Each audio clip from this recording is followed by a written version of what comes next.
बोले श्री राधा कृष्ण भगवान की जय। भक्तवत्सल भगवान की जय।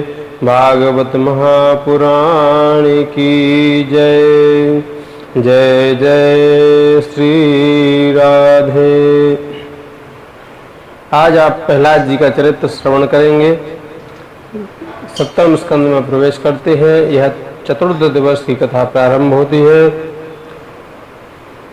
पहला चरित्र ऊती का निरूपण किया गया है 7वें स्कंद में। अब महाराज परीक्षित ने महामुनि सुखदेव जी से एक बड़ा ही सुंदर प्रश्न किया। गुरुदेव, एक ओर तो भगवान को सब समदर्शी कहते हैं और जब भगवान की लीलाएं हम सुनते हैं तो भगवान सरासर पक्षपात करते दिखते हैं।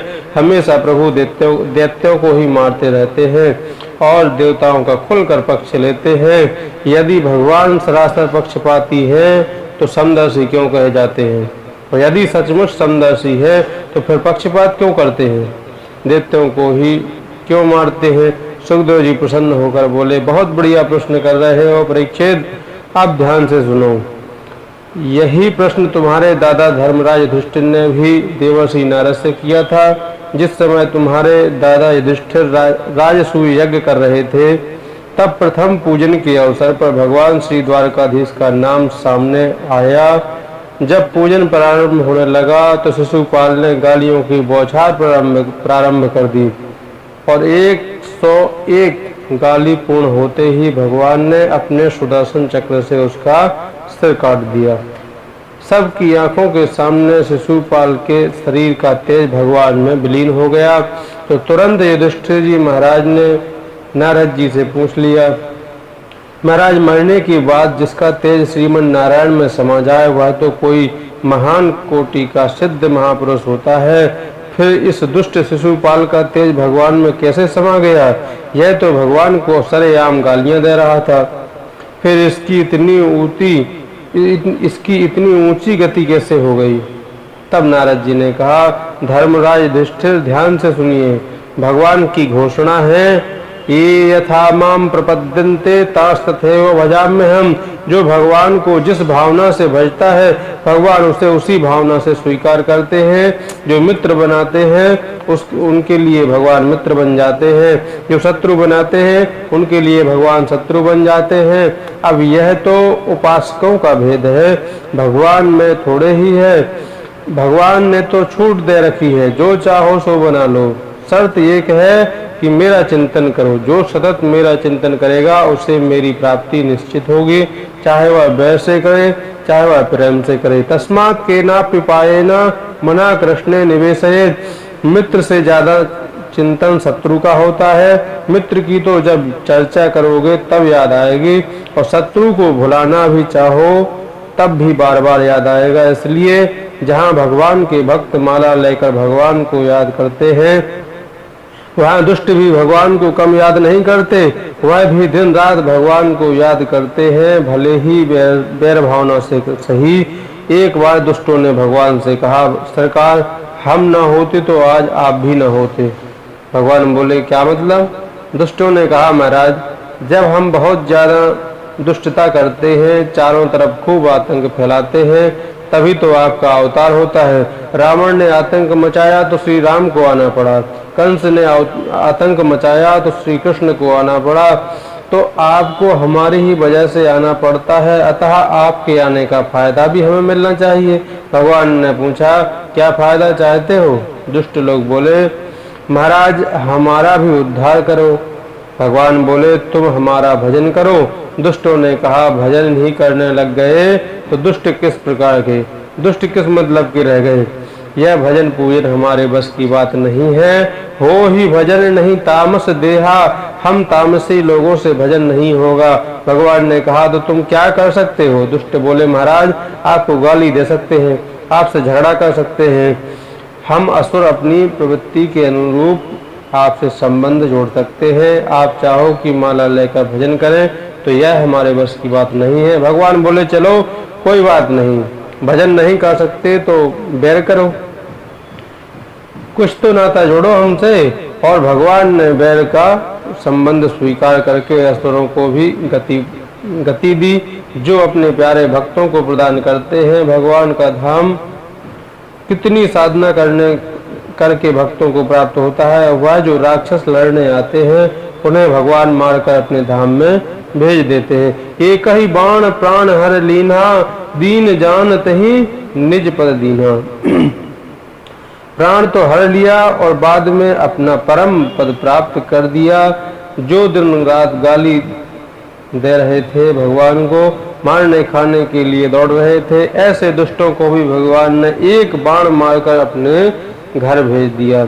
तो कल्याण तो उनका भी हुआ कि नहीं। इसलिए भगवान कहते हैं कि कैसे भी मुझ में मन लगाओ, चाहे प्रेम से या बैर से।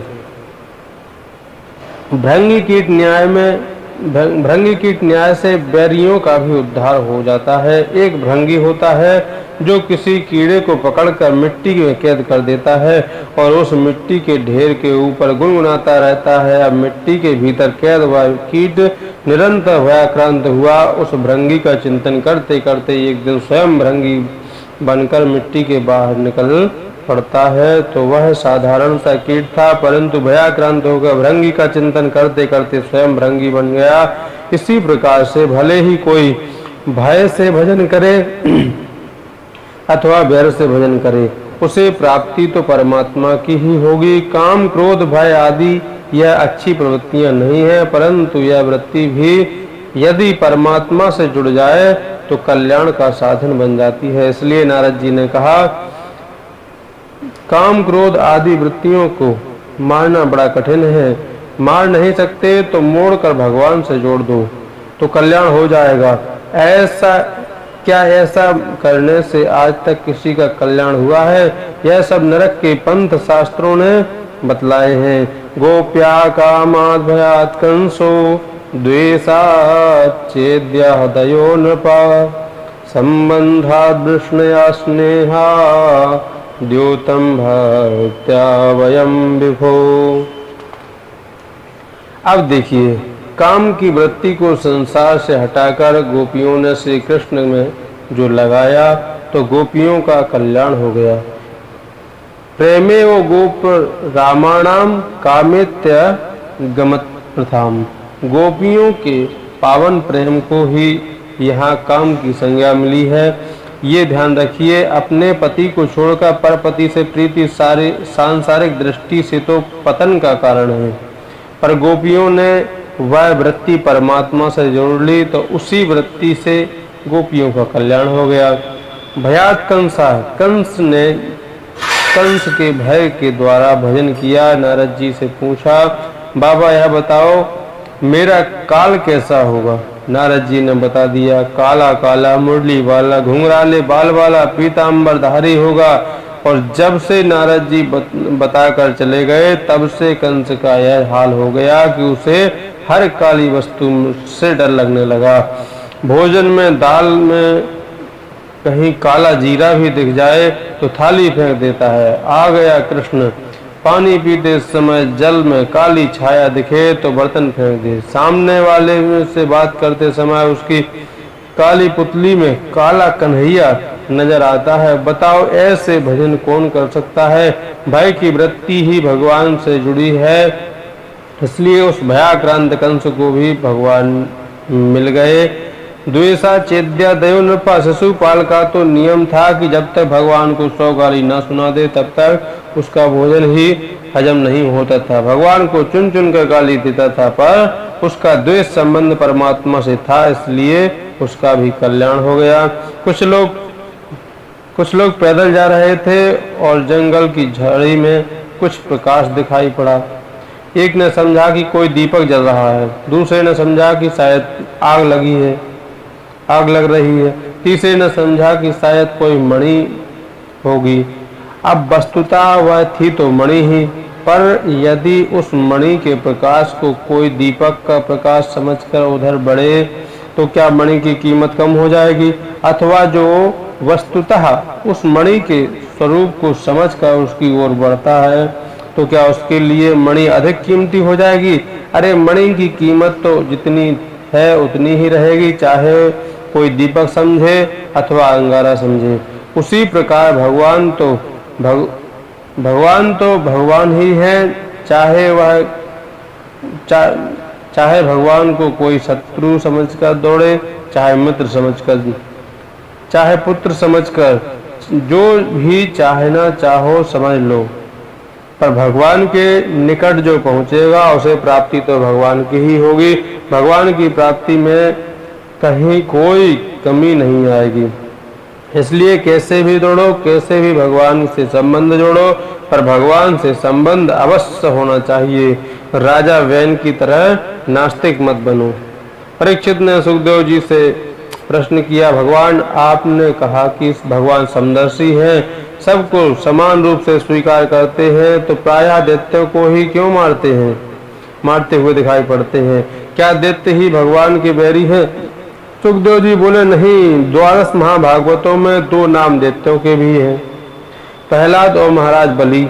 यह दोनों ही तो दैत्य वंश के हैं और भगवान के परम भक्तों में गिने जाते हैं। तो ऐसा न समझो कि दैत्यराज के ही भगवान दुश्मन है। अब हिरण्यकश्यपु तो भगवान का कट्टर बैरी था और उसी का बेटा प्रहलाद भगवान के अनन्य उपासक था, तो भगवान हिरण्यकश्यपु का उदर विदीर्ण कर रहे हैं और प्रहलाद को परम भागवत मानकर हृदय से लगा रहे हैं। तो दैत्य जाति से दुश्मनी कहाँ रही? परीक्षित बोले, तो महाराज प्रहलाद पर कैसे अनुग्रह किया, जरा विस्तार से सुनाइए। तब सुखदेव जी महाराज ने सुनाया कि परीक्षित, जिस समय भगवान ने बराह रूप धारण करके जब बराह रूप धारण करके जब हिरण्याक्ष का उद्धार किया, तब से उसका भाई हिरण्यकश्यप भगवान का कट्टर वैरी बन गया और इसने मंदराचल पर्वत पर जाकर घोर तपस्या की। इतनी तपस्या की कि पूरे शरीर में दीमक लग गई। ब्रह्मा जी प्रकट होकर बोले, ब्रह्मरुया, तो हाथ जोड़कर वरदान मांगता है, मुझे अमर बना दो। महाराज ब्रह्मा जी बोले, अमर तो हम भी नहीं हैं, तुम्हें कहाँ से बना दें? अरे इसके अतिरिक्त कुछ और मांगो। तब तो इसने वरदानों की झड़ी लगा दी। न भीतर मरू, न बाहर मरू, न ऊपर मरू, न नीचे मरू, न दिन में मरू, न रात में मरू, न अस्त्र से मरू, न शस्त्र से मरू, न मनुष्य से मरूं, न जानवर से मरूं, आपकी बनाई हुई सृष्टि में किसी प्राणी से न मरूं, 12 महीने के किसी महीने में न मरूं। ब्रह्मा जी बोले, बस कर वत्स, तू कितना मांगेगा? बड़े बड़े वरदान मांगने वाले देखे, पर तेरे जैसा मांगने वाला पहली बार मिला है। ताते में दुर्लभा पुरुषाम यान बणी से वरान्वमा तथापि वितराम्यंगा वरान यद्यपि दुर्लभान। ब्रह्मा जी बोले, अरे हिरण्यकश्यपु, यद्यपि तेरे द्वारा मांगे वरदान यह बड़े दुर्लभ है, आज तक हमने किसी को नहीं दिए, पर तेरे जैसी तपस्या भी बड़ी दुर्लभ है। अतः मैं तुझे यह समस्त वरदान प्रदान करता हूँ। अब हिरण्यकश्यप प्रसन्न हो गया कि अब तो मैं अमर हो गया, अब मुझे भला कौन मारेगा, और अपने को अमर मानकर चल पड़ा। दिग्विजय करते हुए सब देवी देवताओं को बंदी बनाकर घर ले आया। इंद्र से झाड़ू लगवाए, वरुण से पानी भरवाए, सब देवता इसकी दास्ता करने लगे। भगवान से रोते हुए प्रार्थना करने लगे, प्रभु कब इस दुष्ट से पिंड छूटेगा? भगवान बोले, माँ भैष्ट विबुधश्रेष्ठा सर्वेषां भद्रमस्तुभः। देवताओं, आप लोग घबराओ नहीं, हम आपका कल्याण करेंगे, समय की प्रतीक्षा करो। हिरण्यकश्यपु के 4 बेटा हुए, आह्लाद, अनुह्लाद, संह्लाद और प्रहलाद। प्रहलाद जी बचपन से ही अद्भुत प्रतिभा संपन्न थे। ब्राह्मण्याशील संपन्ना सत्य संध्यो जितेंद्रिय। प्रहलाद जी बचपन से ही ब्राह्मणों के अनन्य भक्त, परम सुशील स्वभाव, सत्य प्रतिज्ञ और परम जितेंद्रिय थे। नोद्विग्न चित्तो व्यसनेषु निष्प्रहा, इनका चित्त कभी भी उद्विग्न नहीं होता है। संसार के व्यसनों में तनिक भी इनकी अभिरुचि नहीं है। एक सम्राट के पुत्र होकर भी परम जितेंद्रिय हैं। प्रहलाद को बचपन से ही कृष्ण नामक एक ग्रह लग गया है। कृष्ण ग्रह ग्रहीतात्मा न वेद जगदीदृशम। प्रहलाद जी को बचपन से ही टेढ़ी टांग वाले कृष्ण रूपी ग्रह ने ग्रस लिया था, और यह ग्रह बहुत खतरनाक है। दूसरे ग्रह चाहे जितना अपना प्रभाव दिखावे, पर विद्वानों से बैठा कर जप अनुष्ठान करवा कर शांति करवा दो तो ग्रह शांत हो जाते हैं। पर यह ग्रह इतना खतरनाक है कि जल्दी से तो यह लगता नहीं, और जिसे लग जाए तो चाहे जितनी कोई शांति करवा ले, इसके उतारने का कोई उपाय नहीं। बड़ा जबरदस्त ग्रह है। शंका, इस कृष्ण रूपी ग्रह के लक्षण क्या है? कैसे पता चले कि हमें कृष्ण ग्रह लगा है? समाधान यह है कि इसके प्रभाव का लक्षण बताते हैं। यथा क्वचित दुद्रति वैकुंठा चिंता सबल चेतना, क्वचित धसति तच्चिंता ह्लाद उद्गायति क्वचित। कृष्ण ग्रह ग्रहित आत्मा के लक्षण है कि प्रायः वह रोता बहुत है, जब भी बैठता आंखों से आंसू बहाता रहेगा, कभी कभी उच्च स्वर से हंसता रहता है, कभी मुक्त कंठ गाने लगता है तो कभी खड़े होकर नाचने लगता है। जगत में अलग ही निराला होता है, दुनिया की दृष्टि में वह पागल ही होता है। प्रहलाद जी की भी बचपन से यही स्थिति थी। जब थोड़े बड़े हुए तो राजकुमार प्रहलाद को पढ़ने के लिए श्री अकर्मण जी महाराज यहाँ के आचार्य हैं। ऐसे हिरण्यकश्यपु दानव विश्वविद्यालय में जहाँ दैत्र पुत्रों को ही छल कपट की विद्याएं सिखाई जाती हैं, वहाँ भेजा गया। प्रहलाद जी भी भर्ती हो गए, पर इन पर तो कुछ दूसरा ही रंग चढ़ा हुआ था। गुरुजी पढ़ाते कुछ हैं तो यह पढ़ कुछ और लेते हैं। उस गुरुजी को सुना भी देते हैं, यह हृदयंगम नहीं करते हैं। यह छल कपट की नीतियां उन्हें सुहाती नहीं है। गुरुकुल में रहे, पर एक दिन हिरण्यकश्यपु आ गया। एकदा सुरराट पुत्र मंकमारोप्य पांडवा, अपरक्ष कथताम वत्सा मन्नते साधु यद्भवान। बड़े प्यार से अपने पुत्र को हृदय से लगाकर प्रीति पूर्वक हिरण्यकश्यपु ने प्रश्न किया, बेटा तुमने अब तक के स्वाध्याय में उत्तम बात क्या जानी है? सबसे बढ़िया पाठ कौन सा सीखा है, वह जरा हमें भी बताओ। प्रहलाद जी तुरंत बोले, पिताजी बढ़िया पाठ तो जीवन में एक ही सीखा है। बोले क्या? तत्साधु मन्ये सूर्यवर्य देहिनां सदा समुद्विग्न धिया सद्ग्रहात्, हित्वात्मपातं गृहमन्धकूपं वनं गतोया धरिमाश्रयेत। पिताजी गृहस्थ जीवन एक अंधकूप के समान है। कुआं में कोई गिर जाए तो बच जाएगा, क्योंकि कुएं में यदि पानी हो तो पनघट पर कोई भी पनिहारी पानी लेने के लिए आवे तो वह देखेगी तो चिल्लाएगी। कैसे न कैसे लोग मिलकर रस्सी के सहारे निकाल लेंगे, पर अंधकूप में कोई गिर जाए तो उसके बचने का कोई उपाय नहीं। अंधकूप किसे कहते हैं? जो जंगल में कुएं हैं, जहाँ पर कोई आता जाता नहीं, जहाँ पर जंगल की झाड़ियों की जड़ें नीचे लटकी पड़ी हैं, उधर को कोई रुख नहीं करता, उधर से कोई निकलता तक नहीं, उसे अंधकुआं कहते हैं। ऐसे अंधकूप में कोई गिर जाए तो जब कोई वहां आने जाने वाला नहीं है तो निकालेगा कौन? तो गृहस्थ जीवन को केवल कुआं नहीं कहा, बल्कि बताया कि यह तो अंधकुआं है। कोई निकलने की चेष्टा भी करे तो अन्य जीव उसका पैर पकड़कर गिरा लेते हैं।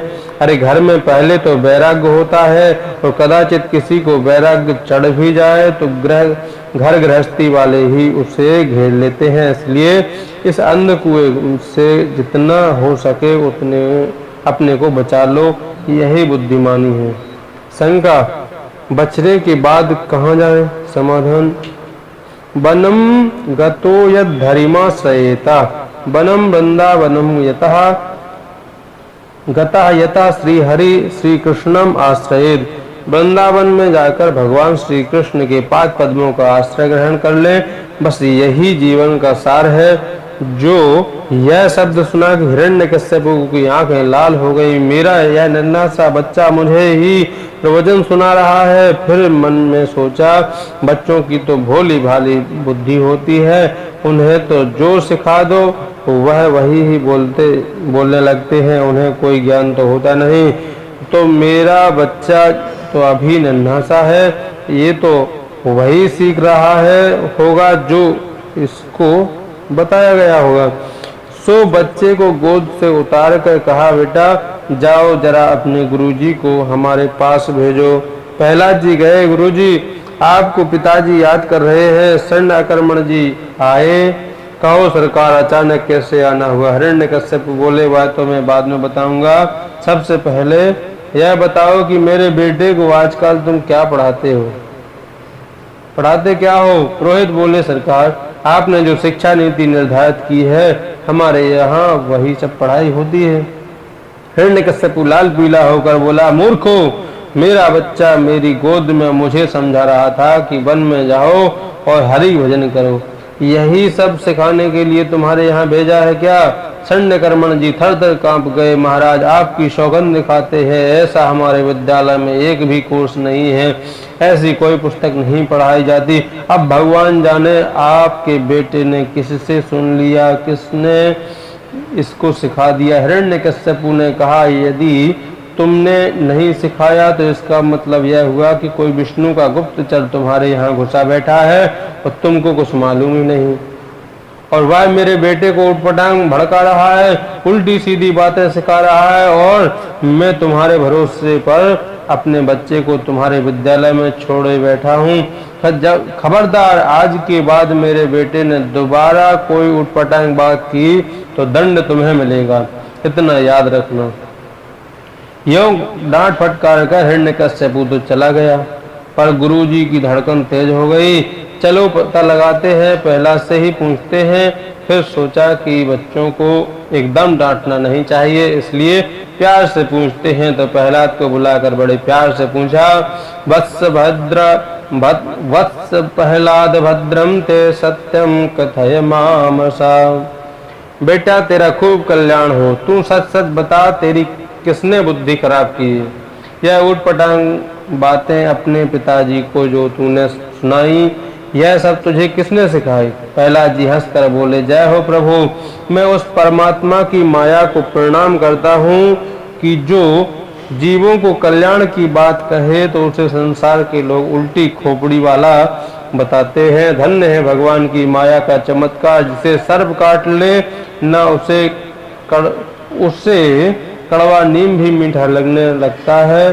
भिन्न स्वाद, वस्तुतः वस्तु जिस स्वाद की है उसमें भिन्न स्वाद आता है, उसका मतलब तुम्हारे अंदर बीमारी है। कड़वा नीम आपको मीठा लग रहा है और मीठी मिश्री कड़वी मालूम पड़ रही है, इसका मतलब कि तुम बीमार हो। संसार के विषय रूपी विष में जो संलग्न है उन्हें भी वह रसमय परमात्मा कड़वे मालूम पड़ते हैं। इसके विरुद्ध संसार के जो विस्तुल्य विषय हैं वह मीठे नजर आने लगते हैं। उनके लिए जीव निरंतर भाग रहा है। यह भगवान की माया के रोग का ही तो लक्षण है। भगवान की माया का रोग जिसे लगा है उसकी यही हालत होती है। तब तो गुरुजी की आंखें और लाल हो गईं। हे मूर्ख, तू हमसे पढ़ने आया है या हमें पढ़ाने आया है? मेरा डंडा लाओ, मैं इसकी अक्ल ठीक करूं। देखो यह चंदन जैसे वन में यह कांटे का पौधा कहाँ से पैदा हो गया? देते चंदन वने जातो यम कंटकद्रुमः। सैन्यकर्मण जी प्रहलाद जी को बहुत डांटा। सैन्यकर्मण जी ने प्रहलाद जी को बहुत डांटा। सुखदेव बाबा कहते हैं, परीक्षित, यह गुरु जी नहीं डांट रहे हैं, वरना राजा हिरण्यकश्यप को सेवक डांट रहे हैं। मास्टर जी और गुरु जी में बहुत अंतर होता है। गुरु वह है जो उचित हो उसे निर्भीक होकर शिष्य को समझावे और पढ़ावे, और मास्टर जी वह है कि भले ही वह गलत है पर सरकार ने जो शिक्षा नीति निर्धारित की है वही हमें पढ़ाना है। गा माने गणेश पढ़ाना बंद करो, सांप्रदायिकता फैल सकती है। गा माने गधा पढ़ाओ, अब गधा पर किसी को आपत्ति नहीं है। गणेश जी से आपत्ति हो जाती तो सरकार का रुख देखकर उचित अनुचित कुछ भी जो सरकार कहे वही सिखाया जावे। वे मास्टर जी हैं तो यह लोग जो राज सेवक हैं, हिरण्यकश्यपु के कर्मचारी हैं, जो राजा का आदेश है वही पढ़ाना पड़ता है। समय बीता और एक बार स्वर्णकर्मण जी प्रहलाद जी को घर छोड़ने आए। प्रहलाद जी को देखकर माता कयाधु ने बड़ा सुंदर स्नान आदि से निवृत्त कराकर प्रहलाद जी का श्रृंगार किया। माँ कयाधु के द्वारा समलंकृत होकर प्रहलाद जी पिताजी से मिलने गए। अपने बेटे को देखते ही हिरण्यकश्यपु ने तुरंत पुत्र प्रहलाद को उठाकर अंक में भरकर हृदय से लगा लिया। प्रहलाद जी चूंकि परम भागवत हैं, इसलिए उनके स्पर्श मात्र से हिरण्यकश्यपु रोमांचित हो जाता है, प्रसन्न हो जाता है। प्रहलाद जी को हृदय से लगाकर बड़े प्रेम से फिर वही प्रश्न कर दिया, बेटे जरा बताओ तो अब तक तुम्हारे गुरुजी ने सबसे बढ़िया पाठ कौन सा याद कराया? प्रहलाद जी गुरुजी की तरफ देखने लगे। सुन रहे हो गुरुजी, पिताजी हमेशा बढ़िया बात पूछते हैं और हमेशा घटिया बात सुनना चाहते हैं।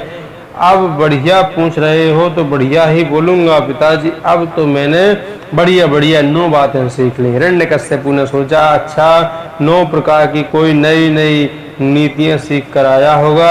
अब प्रहलाद जी सुना बैठे भागवत की नवधा भक्ति। श्रवणम कीर्तनम विष्णु स्मरणम पाद सेवनम अर्चनम वंदनम दास्या सख्यमात्मनिवेदनम इति पुंसार्पिता विष्णु भक्तिश्चेन्नवलक्षणा क्रियते भगवद यद्धा तन्मन्ये धीतमुत्तमम्। जो नवधा भक्ति का क्रमशः व्याख्यान किया कि सुनकर हिरण्यकश्यपु की आंखें लाल हो गईं। हिरण्यकश्यपु ने तलवार निकाल ली और गुरुजी के गर्दन पर धर दी। अरे अधर्म ब्राह्मणों, लगता है तुम मेरे विपक्ष से मिले हुए हो। तुमने जानबूझकर मेरे बेटे की बुद्धि खराब की है। कल इसने हमसे एक बात बोली थी, आज 9 बातें सिखा रहा है। इसका मतलब उत्तरोत्तर इसकी विद्या का विकास हुआ है। तुमने कोई ध्यान नहीं दिया, अब तुम जीवित नहीं बचोगे। अब तो स्वर्णकर्मण जी थर थर कांपे। सरकार, हमारी केवल एक बात सुने। हम आपकी सौगंध खाकर कहते हैं कि इस बालक को ना तो हमने पढ़ाया न किसी और ने पढ़ाया, तो पढ़ाया ही आया। इसे कोई नहीं पढ़ा सकता। बोले क्यों? नामत प्रणीतम न पर प्रणीतम सुतो वदते सतवेन्द्र शत्रु ने सर्ग की अमतिरस राजन नियक्षमन्युम कददास्मान। स्वर्णकर्मण जी बोले, महाराज हम पर नाराज न होइए। हम तो इतना जानते हैं कि इसकी स्वाभाविक मति भगवान ने ऐसी ही बनाई है, इसकी बुद्धि ही ऐसी बनाई है, इसमें हमारा क्या दोष है? महाराज आप शांत चित्त होकर विचार कीजिए, इस क्रोध को त्यागिए और शांत मन से सोचिए कि इसकी बुद्धि ऐसी कैसे हो गई। हिरण्यकश्यपु ने अब अपने बेटे से ही पूछ लिया, प्रहलाद सत्य बताओ, यह तुम्हारी बुद्धि विकृत किसने की? किसने यह उटपटांग बातें तुम्हें सिखाई? प्रहलाद जी बोले, पिताजी मतेर्ण कृष्णे परता स्वतो वा मिथो विपद्येत गृहव्रतावनाम।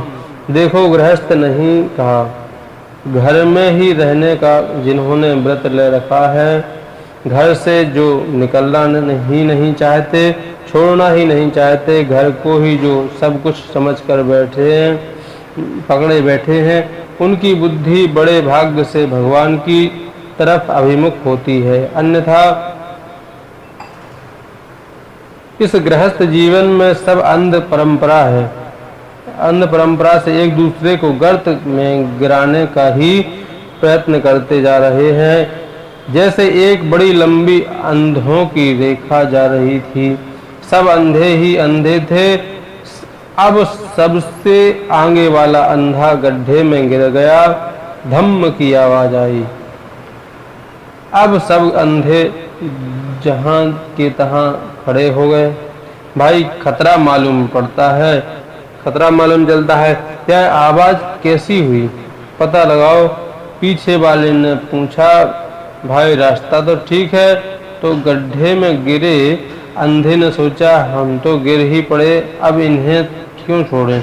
तो बोला, नहीं नहीं, रास्ता तो बहुत सुंदर है, डरने की कोई बात नहीं है, आराम से आओ, साथी पर भरोसा करके चले जाओ, चल पड़ो।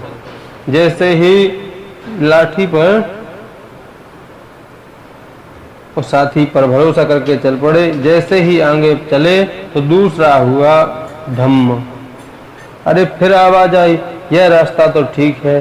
दूसरे ने कहा, इस दुष्ट ने हमें नहीं बताया तो हम किसी को क्यों बताएं। हाँ, बहुत बढ़िया रास्ता है, चले आओ। परिणाम यह हुआ कि रेखा में जितने थे धमाधम गिरते गए।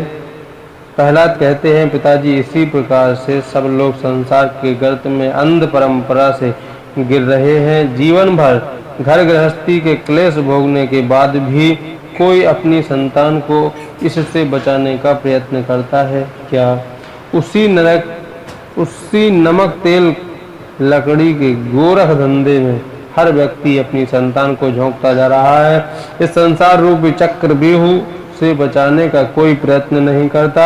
सब अंध परंपरा से गिर रहे हैं। इसलिए वह भाग्यशाली ही है जिसकी मति रति प्रभु के चरण कमलों में हो। अब तो हिरण्यकश्यप को क्रोध का पारावार नहीं रहा। अरे असुर वीरों, मैं समझ गया, इस दुष्ट बालक को नारायण भक्ति का भयंकर रोग लग चुका है और यह रोग बहुत संक्रामक है। सबके सब में फैल जाती है, एक से सब में फैल जाता है। नगर ग्रामों में कोई सच्चा भक्त यदि पैदा हो जाए तो देखते देखते तिलकधारी झांझ मंजीरा वाले हजारों नाचते नजर आने लगते हैं। इसीलिए अब तक तो यह प्रहलाद अकेला है। ऐसा ना हो कि इसे देख कर और बीमारी हो जाए, और भी लोग बीमार हो जाएं। और रोग जब ऐसा लगे कि यह ठीक होने वाला नहीं है, ठीक नहीं हो सकता, तो उपाय फिर एक ही है कि उस रोगी को ही ठिकाने लगा दे, ताकि और तो रोगी ना बने। अरे हमारा शरीर हमें कितना प्यारा लगता है, पर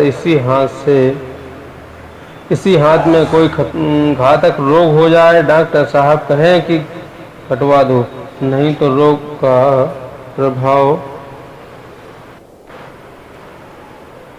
रोग का प्रभाव पूरे शरीर में फैल जाएगा। तो अन्य शरीर की रक्षा के लिए हाथ कटवाना ही पड़ता है।